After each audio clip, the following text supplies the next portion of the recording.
নমস্কার বন্ধুরা, নন্দিতা হেসেলে তোমাদের সবাইকে স্বাগত। আশা করি তোমরা ভালো আছো, সুস্থ আছো। আমিও ভালো আছি, ভালোই ঠান্ডা পড়ে গেছে। তো সবাইকে গুড মর্নিং। অনেকদিন পর নন্দিতার হেসেল থেকে তোমাদের একটা ব্লগ শেয়ার করার চেষ্টা করছি।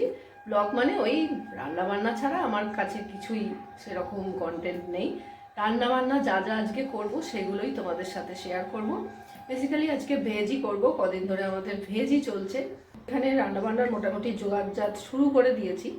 সকালবেলা উঠেই চাটা সবার খাওয়া হয়ে গেছে, জলখাবারও খাওয়া হয়ে গেছে। এবার দুপুরের রান্নার আয়োজন চলছে। তো এখানে আমি দেখাই, নানা রকম সবজি দিয়ে একটা ঝোল করব। তার জন্য সমস্ত আনাজগুলো আমি কেটে নিয়েছি। আর এখানে কড়াই বসিয়ে দিয়েছি, সাদা তেল দিয়েই করব। বড়ি দিয়ে ঝোলটা করব, বড়িগুলো ভেজে নেব। আর এখানে আমি কালকে অনেকগুলো বাজার করেছিলাম গতকাল, তো সেই বাজারগুলোকে আমি একটু গুছিয়ে গাছিয়ে রাখবার চেষ্টা করছি আর কি। নতুন আলু, এই দেখো, গাজর, টমেটো, বিট। শীতকালে এরকম নানান রঙের সবজি দেখতে ভীষণই ভালো লাগে। তো আমি কোটা আনাজ টানাজ কোটা সব কমপ্লিট। আমি এবার এগুলো একটু গুছিয়ে গাছিয়ে ভালো করে রেখে দেবো, আর তারপরে রান্নায় যাব আর কি। আর এই যে ধনেপাতা রয়েছে, আর এইরকম জালি জালি ব্যাগগুলো খুব ভালো, বেশ সবজিপাতি এর মধ্যে রেখে ফ্রিজে ঢুকিয়ে রাখলে সবজিগুলো বেশ কিছুদিন টাটকা থাকে আর কি। তো এবার আমি চটপট করে সমস্ত সবজি আনাজগুলো গুছিয়ে রেখে দিই, তারপরে রান্নাবান্না করব। রান্নাবান্না বলতে আজকে খুব বেশি কিছুই করব না, একটু ঝোল করার ইচ্ছে আছে। আর তার সাথে দেখি কি করা যায়। বেশি বাজার থাকলেও আবার না মনে হয় কি রান্না করব রে বাবা, কি রান্না করব, মাথায় আর তখন আর আসে না অতিরিক্ত বেশি বাজার হয়ে থাকলে। তো এবার আমি পর্দাগুলো সরিয়ে জানলাগুলো খুলে দিচ্ছি, রোদ্দুরটা যাতে ঢোকে ঘরে। খুব একটা রোদ্দুর অবশ্য আমাদের ঘরে ঢোকে না, সবসময় আলো জ্বালিয়েই রাখতে হয় শীতকালে। তবু দরজা জানলা খুলে রাখলে আলো বাতাস ঘরের মধ্যে খেললে ভালো হয়। এই যে আমার গোপাল সোয়েটার টুপি পরে বসে আছে, গোপাল আর গনু। তো এদেরও আমি খাবার দাবার দিয়ে দিয়েছি, সব খেয়ে দিয়ে বসে রয়েছে। তো চলো এবার ঝোলটা রান্না করে নিই। প্রথমে আমি বিউলির ডালের বড়িগুলো ভেজে নিচ্ছি। আজকে আমি সাদা তেলেই রান্না করব। আর কালো জিরে, শুকনো লঙ্কা ফোড়ন দিয়ে দিলাম। ফোড়নটা দিয়ে এবার পরস্পর সবজিগুলোকে হালকা করে ভেজে নেব। এই ঝোলটা খেতে কিন্তু অসাধারণ হয়। খুব বেশি আমি সবজি ভাজি না ঝোলের, হালকা একটু ভেজে নিয়ে নাড়াচাড়া করে নিই। এরপরে পটলগুলো দিয়ে দিচ্ছি। সমস্ত সবজিগুলো এরকম লম্বা লম্বা করেই আমি কেটে নিয়েছি। আর মশলাও খুব বেশি আমি কষাই না ঝোলের। পটল আর আলুটা হালকা করে ভেজে নিয়ে বাকি সবজিগুলো আমি এর মধ্যে ঢেলে দিলাম। গাজর, বিনস, টমেটো, বেগুন, ক্যাপসিকাম, মূলো যা ছিল আর কি। তারপরে একটু নাড়াচাড়া করে পরিমাণ মতন লবণ দিয়ে দিলাম। লবণ দেওয়ার পর হলুদ গুঁড়ো, জিরে গুঁড়ো, ধনে গুঁড়ো সব পরিমাণ মতন দিলাম। দিয়ে এবার একটু জাস্ট হালকা করে কষিয়ে নেব, খুব বেশি কষাবো না, জাস্ট একটু হালকা করে কষিয়ে নেব। আদাটা আমি এভাবে কুড়েই দিয়ে দিচ্ছি। আদা বাটা আমি খুব একটা ঝোলের মধ্যে দিই না, এভাবে একটুখানি অল্প করে আদা কুড়িয়ে দিয়ে দিই। দিয়ে এবার আর একটু নাড়াচাড়া করে পরিমাণ মতন জল দিয়ে দেবো। শীতকালে না বিভিন্ন রকম সবজি পাওয়া যায় বলে এই ধরনের ঝোলটা খেতে কিন্তু ভীষণ ভালো লাগে। আবার বাঁধাকপির যে ভিতরের যে পাতাগুলো থাকে সেগুলোও এই ঝোলের মধ্যে দিলে আরও ভালো হয়। এর সাথে করব শিম বাটা বা শিম ভর্তা আর কি। তার জন্য আমি শিম, ধনেপাতা, টমেটো, একটু অল্প করে রসুন, লঙ্কা নিয়েছি। তো শিম বাটাটা যখন করব তখন দেখাবো। আর সব এগুলো আমি ধুয়ে পরিষ্কার করে রেখে দিয়েছি। রান্না করতে করতেই চলে গেছি ছাদে, জামা কাপড়গুলো কাচা হয়ে গেছে। চাদর ভিজিয়েছিলাম আজকে, চাদরগুলো কেচে নিয়ে ছাদে গিয়ে শুকুর দিয়ে দিলাম।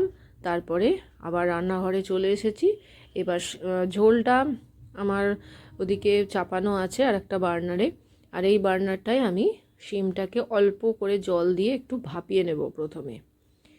শীতকালে বাটা বুটি এগুলো তো ভীষণই ভালো লাগে, আর এইগুলো থাকলে আর কিচ্ছু লাগে না, অর্ধেক ভাত এটা দিয়ে খাওয়া হয়ে যায়। আর এখানে একটু রসুন, শুকনো লঙ্কা, টমেটো আমি একটু পুড়িয়ে নিচ্ছি, তার সাথে দুটো কাঁচা লঙ্কাও পুড়িয়ে নিলাম। এইভাবে ভর্তা বা বাটা করলে কিন্তু দারুণ টেস্টি হয়।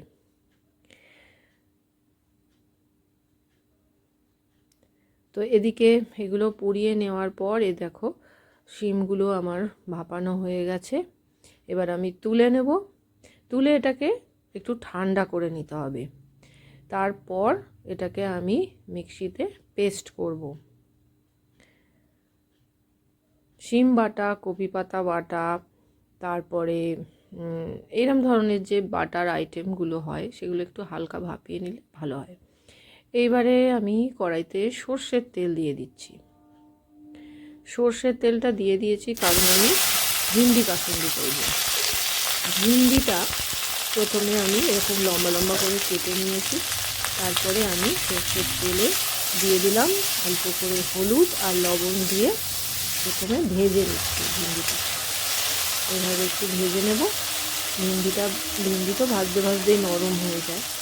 তো ভিন্ডিটা ভাজা হয়ে যাওয়ার পর আমি এবার ওদিকে শিম যেটা আমি ভাপিয়ে রেখেছিলাম সেটা ঠান্ডা হয়ে গেছে, তো সেটাকে এবার একবার মিক্সিতে আমি দিয়ে দিচ্ছি।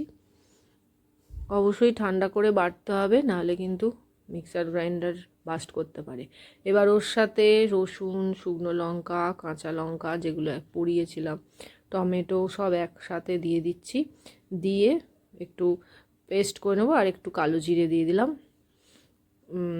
সবটা দিয়ে পেস্ট করে নেবো। কিছুটা পেস্ট করে নেওয়ার পর তারপরে এর মধ্যে একটু ধনেপাতা দিয়ে দেবো। একসাথে হচ্ছিল না তো ছোট বাটিটা, তাই জন্যে এটা খানিকটা বেটে নেওয়ার পর আবার একটু ধনেপাতা যেটা ছিল সেই ধনেপাতাটা এর মধ্যে দিয়ে দিচ্ছি। ধনেপাতাটা দিয়ে আবারও মিক্সিটা চালিয়ে নেব। একেবারে একটা মিহি পেস্ট তৈরি করে নেব। পেস্টটা তৈরি হয়ে গেছে। আবার আমি কড়াইতে তেল দিয়ে, অবশ্যই সর্ষের তেল দিয়ে কালো জিরে ফোড়ন দিয়েছি। এবার ওই যে পেস্টটা তৈরি করেছি, শিম বাটার যে পেস্টটা, সেটা আমি এর মধ্যে দিয়ে দিলাম।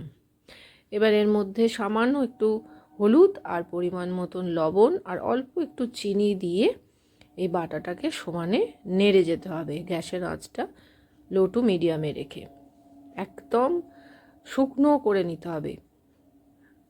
সমানে নাড়তে হবে, নাহলে কিন্তু এটা কড়াইতে লেগে যেতে পারে। নেড়ে নেড়ে অনেকটা সময় লাগে কিন্তু এটা শুকোতে। আর একেবারে শুকনো করে নিলে তবেই এর টেস্টটা কিন্তু বাড়ে। তো বেশ খানিকক্ষণ সময় ধরে আমি এটা নেড়ে নেড়ে ঠিক দেখো এই রকম অবস্থায় এসে পৌঁছেছে। তো একেবারে রেডি টেস্টি টেস্টি শিম বাটা। এটা দিয়ে এক থালা ভাত খাওয়া হয়ে যাবে। এবার করব ভিন্ডি কাসুন্দি। তার জন্য আমি একটা বাটিতে কাসুন্দি নিয়েছি।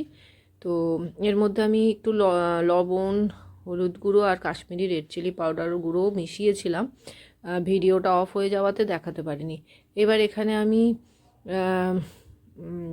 দিয়েছি সর্ষের তেল, তার মধ্যে একটু সামান্য কালো জিরে ফোড়ন দিয়েছি, টমেটো আদা বাটা প্রথমে ভালো করে কষিয়ে নিয়ে যে পেস্টটা করেছিলাম কাসুন্দির, সেই পেস্টটা এর মধ্যে একটু জল দিয়ে দিলাম। একটু সামান্য কষিয়ে নিয়ে তারপর জল ঢেলে দিলাম। জল ঢেলে দেওয়ার পরে ভেজে রাখা ভিন্ডিগুলো দিয়ে দিলাম। একটু ফুটিয়ে নেব। খুব বেশি ফোটানোর দরকার নেই, একটুখানি, খুব তাড়াতাড়ি কিন্তু রান্নাটা হয়ে যায়। এই ভিন্ডি কাসুন্দি ঝটপট হয়ে যায় আর খেতে অসাধারণ হয়, টক টক ঝাল ঝাল। আমি এখানে একটু সামান্য গুঁড়ো লঙ্কা ইউজ করেছি। তোমরা মনে করলে একটু কাঁচা লঙ্কা বেটেও দিতে পারো বা চিড়েও দিতে পারো। সামান্য একটু লবণ আর অল্প একটু চিনি এতে দিয়ে দিলাম। ভালো করে এটাকে ঝোলটাকে আমি টানিয়ে নেব। একটু গামাখা গামাখা হবে। এটা রুটি দিয়ে, ভাত দিয়ে সবার সাথেই খুব ভালো লাগে। তো এই দেখো তৈরি হয়ে গেছে ভিন্ডি কাসুন্দি। অসাধারণ খেতে লাগে কিন্তু, খুব সুন্দর একটা টেস্টি রান্না এটা, টক ঝাল মিষ্টি টাইপের আর কি। তো আমার রান্না বান্না কমপ্লিট। দেখে নাও আজকে কি কি আমি রান্না করেছি। এখানে আছে ভাত, ভাত তো অবশ্যই থাকবে, এখানে রয়েছে বিভিন্ন রকম সবজি দিয়ে, বড়ি দিয়ে ঝোল, হালকা পাতলা ঝোল, যেটা খেতে দারুণ লাগে আমার। ওপরে একটু ধনেপাতাও ছড়িয়ে দিয়েছি। এটা হচ্ছে শিম বাটা বা শিম ভর্তা, অসাধারণ খেতে হয় এটা। যারা খেয়েছো তারা জানো। আর এটা হচ্ছে ভিন্ডি কাসুন্দি, এটাও ভাত দিয়েও ভালো লাগে, রুটি দিয়েও ভালো লাগে। আর এখানে একটু চাটনি ছিল, গতকালের টমেটোর চাটনি। তো এই হলো আমার আজকের রান্নাবান্না করে রান্নাঘরে বাসন কোসন যা পড়ে আছে সেগুলো আমি পরিষ্কার করে ফেলবো। রান্নাঘর অগোছালো হয়ে রয়েছে, দেখতেই পাচ্ছ, সব এগুলো পরিষ্কার করে নেবো। তো এই রান্নাঘর পরিষ্কার করে চান টান করে নিয়ে তারপর আমি খেতে বসবো। আর আমার এই খাওয়াটা দেখতে হলে আমার যে ইটিং শো চ্যানেলটা আছে ভোজন রসিক, সেটা অবশ্যই ভিজিট করো, খুবই ভালো লাগবে তোমাদের। তো আজকে এখানেই শেষ করছি, আবার একটা নতুন ভিডিও নিয়ে তোমাদের সামনে হাজির হয়ে যাব। ভালো থেকো, সুস্থ থেকো।